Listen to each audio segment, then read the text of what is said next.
Good evening, ladies and gentlemen. My name is Slammer4. Today, I am very pleased to bring you a live first-person view gameplay video. Today, though, the focus of my video is going to be teaching, tutorial, something of that nature. I'm trying to give you guys some insights, more than I normally do when I play, into what I'm thinking, the decisions I'm making, and the build order that I go for. So as soon as I start the game, very importantly, I'm going to queue up workers. Can't overlook this enough. This is a critical part of Littlewargame. You want to build workers. So as soon as you start the game, you're always going to want to queue up 2 workers, because you want those 2 workers before you do anything else. After you build the 2 workers, you're going to want to build a house. Once you hit about 60 to 70 gold, that's about the right time to pull that worker over there and build a house. This is always a good place to build a house. You might ask why you want to build your house there. It's because if your opponent is coming from this side of the map and trying to get into your main, you want it harder for him to, he has to walk around. You're going to build a barracks here, and you basically have kind of this wall that makes it harder for your opponent to get in. As soon as the house completes, you're going to want to build a barracks. So it's a 1-1 build, 1 house, 1 barracks, 1 castle. Our castle is going to come a little bit later, but that is our eventual goal. This is an expand build. This is not an all-in. If you're going for an attack on 1 base, you're basically going all in. You're saying, I need to win now, or I'm going to lose, because if my opponent gets a second castle, 2 castles beats 1 castle, because 2 castle has so much more gold, you'll have so much more units, and more units wins games. As I'm going through this, I'm going to never stop building workers, pretty much ever, on my main castle. You're going to see this blue bar always chugging along. I'm always checking it. The way I select my buildings is I'm going to hotkey them on number hotkeys. So I'm going to select my castle, hold down control, hit 6. I'm going to select my barracks, hold down control, hit 4. I like to put my buildings on 4 and 6. You can put them on any number you want. As soon as the barracks completes, I'm going for a raider. Notice I'm doing everything on time. As soon as that thing completes, I want to build that raider. I'm actually going to queue up 2. I don't need this gold for a while, so it's perfectly fine to queue up these units. Why am I getting a raider, you might ask? I'm getting the raider so that I can see what my opponent is up to. Notice I'm already rallied it across the map. I want to see what he's doing. I want to see if he's expanding, if he's going for some sort of cheese, if I need to think about defending, or if I need to put pressure on myself. Raiders will 3-shot workers, so they're really excellent all-around scouting and early pressure units to have in the game. Now I see a wolf, so I know he's going for some sort of wolf play. Either that's a 1 den or some sort of wolf cheese, so I'm going to keep an eye on that. Meanwhile, I'm keeping an eye on my gold. As soon as I hit around 250 okay, so I see 3 wolves, which means he's going for a 2 den cheese, so I'm going to get a tower to defend it. The reason I know it's an all-in is because of the timing of the wolves. The wolves got here really quickly, so I'm going to pull workers. I'm going to run. Again, you can see why I have this defense setup, right? Because I'm immediately getting my units in position. I'm going to pull workers. I'm going to continue to build workers at my main base. I can see that I'm going to be supply blocked, so I'm going to go get a house. And now I'm just going to start saving up for a castle. Now, I probably may have overdone the defense a little bit. Normally, you'd like to get the castle before the tower, but I wanted to be safe in this game, and it's usually not wrong to be safe, especially when you're playing against lower level players where macro doesn't matter as much. In my case, I might be putting myself behind against Works. He's a pretty solid player, but I just want to show you guys, like, this is a perfectly legitimate way to play. I'm very safe. If he's going really dedicated wolf play, then this is going to kill him. I mean, this is going to be perfectly fine to do. I'm going to pick off a wolf there. That was a bit of a mistake. I'm going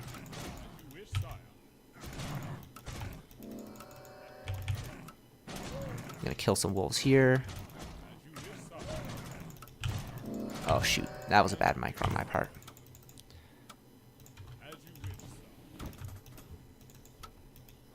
Shouldn't have lost that raider, sadly. So now I'm going to pull workers to fight, because I don't want the woofles to... Oh, I thought I would block vision, but I didn't. Ah, shoot. I'm tilted by how bad my micro is sometimes. So I pulled workers so I can defend and make sure the wolves don't run into my main base. And also, as soon as this castle completes, I can now start working. So immediately my units come out. I'm going to actually get only 2 raiders, and then I'm going to start getting archers and just kind of start transitioning into the next stage of the game. Should be a pretty equal game. It looks like from the wolf count that he didn't go super committed with it. So the next stage that I'm going to go for is a 3 barracks, 1 church play. This is something that I think is a really solid builder that you guys can go for in your own games. We're going to get 3 barracks out, and then we're going to get a church, all the while consistently producing units out of our barracks. Now again, because he went for a 2-den, even though our hold wasn't very clean, we lost a raider, we kind of delayed our second castle by a significant amount. So I believe we're pretty even because of that, because if we defend perfectly cleanly that 2-den play, we're basically ahead. And again, the reason I know it's a 2-den is because of how many wolves he has and at what stage of the game. I know that a 1-den is not going to be able to have that many wolves. I'm pretty sure about that. I mean, even I will often misread the game because it's not really my strong suit is read. But I'm pretty sure that was a 2-den. Could be wrong though. Could be wrong and look like a fool. So that's a risk we run sometimes, making hard reads. It's life, my dudes. So what am I thinking about next? I'm going to continue to queue up workers. Notice I'm getting to 35 of 40, so I decided to build a house. You want to make sure you're not ever hitting supply block. My other thought is I want to be getting a church out pretty soon. So I'm continuing to produce workers at a really consistent rate, and it's about time to get a priest out. Also, notice how I select my worker lines like this. When I do that, I'm actually counting how many workers I have at a certain base. So when I select this, I'm not like counting every single worker in my unit card here. What I'm doing is when I see a full line across, I know I have 9 workers, and I know I need a full line across plus 3. So I just need this shape, basically, to know that I'm at full saturation on my base. So that's a really quick way to count and see how many workers you have. If you didn't know, you want to have exactly 12 workers to a base. And that's what I have here when this worker is queued back to this position. 12 workers gives you max saturation. Again, I'm at 47 of 50 on my supply, so that's a really, actually that's a little bit of a late worker timing. I'm going to continue to produce workers from my barracks, and at this point I have actually too many workers, and it's a pretty good time to start thinking about getting a 3rd castle. So I'm going to send a raider to the left to kind of scout out what he's doing over there, and I'm going to pull a worker, and we're going to get that 3rd castle. You can see I'm already at 250 gold, so this castle will come down at a very reasonable timing as soon as the worker gets over there. And there it is. Castle is down. I also want to start getting priests out. Priests give your Rax units a lot of longevity in fights. I'm at 54 of 60, so again, have to build a house. And basically, this all may seem trivial, but it's actually extremely important when you're playing Littlewargame, because what really wins you games is having enough units to crush your opponent. And to have enough units, you have to consistently build houses, so you're never supply blocked, that you're never floating gold. By floating gold, I mean your gold goes above like 100 or 200 gold. If you have like over 200 gold, then like, you know, that's not good, basically. I accidentally clicked on my own unit. That's pretty dumb.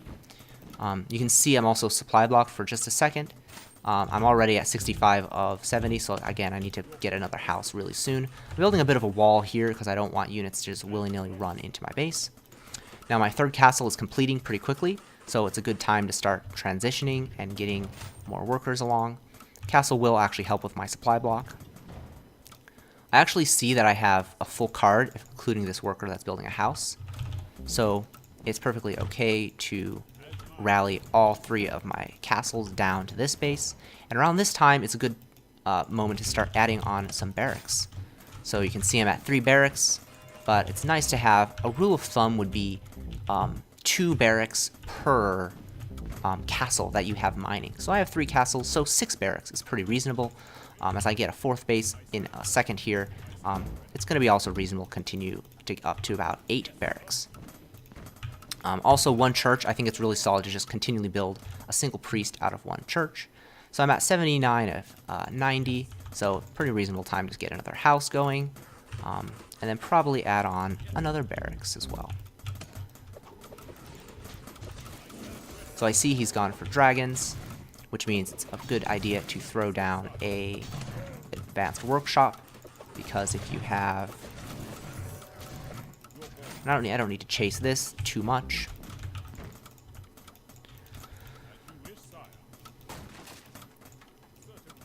If you have dragons on the field, then obviously ballistae are your best answer. And I'm also going to start getting a couple more towers just to stop dragons from doing shenanigans on my bases. I'm also going to throw some archers to defend my base.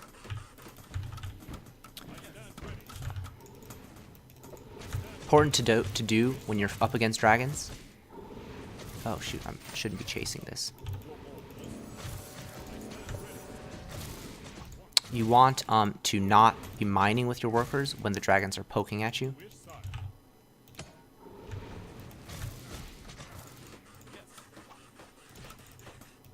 Because they take extra AoE damage. You can see I'm at 96 of 100, so need to start throwing down some more houses. Also, now is a pretty good time to start getting upgrades. In fact, you could say my upgrades were a little bit late in this game, but that's totally fine. A couple more workers also necessary, clearly. So we'll throw down 2 forges here, so we can start hyperspacing those upgrades, getting up to a reasonable upgrade count. Around this time, I'm going to want to get my ballistae out to deal with those dragons, because dragons are nasty units. You can see I'm close to being maxed out on this mine, so a couple more workers is all I need. Keep up some house production. I see my dragons coming in towards my expansion. Oh, I thought I had a priest here. I know he can't really take that fight much longer, so I can just run away. Once I get, wow, he has a lot of dragons.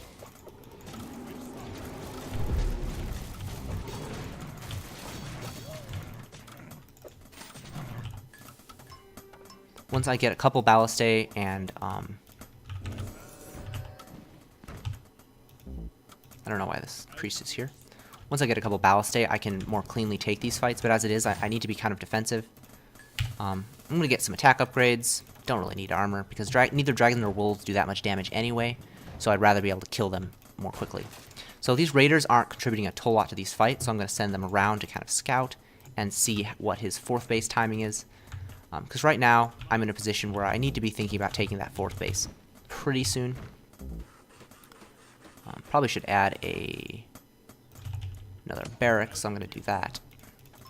I'm going to get a ballistae, so these ballistaes can kind of sit at home. We're going to get the black powder upgrade, which gives them AoE.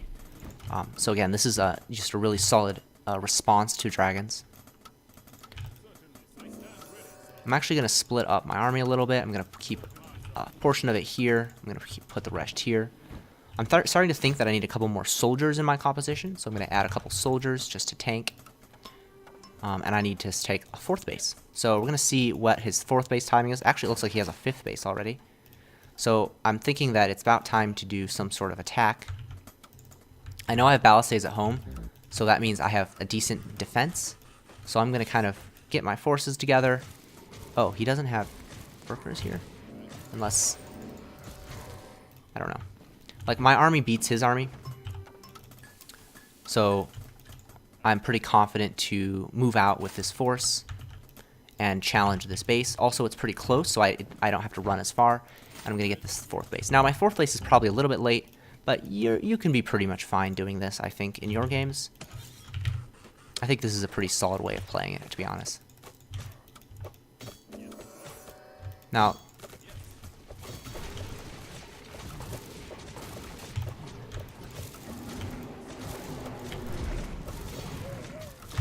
at this point, shoot, I'm supply blocked again. Need to make sure my upgrades are rolling along. These fights are fine. We can keep taking them. Like, this army doesn't beat. The army that he has doesn't beat the army that I have. When you're facing dragons, it's more about... shoot, I lost a free priest. It's more about the counterattacks and stuff, and that's why I left behind my ballistay. That's why this supply block is pretty gnarly to be having, kind of a big mistake. But from the way he's playing, I'm pretty confident in this army to kill him. I want to just make sure my upgrades are going. I'm going to get some armor because armor is a little bit cheaper. I'm going to keep adding on some workers because very soon I'm actually going to transfer a couple workers from my main because your main will get mined out soon. I'm going to put these ballistays in a dropship. I'm going to keep building.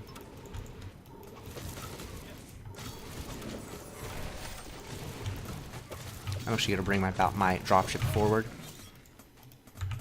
because the dropship will allow me to kill these dragons a little bit more efficiently, even though archers are obviously really good against dragons anyway.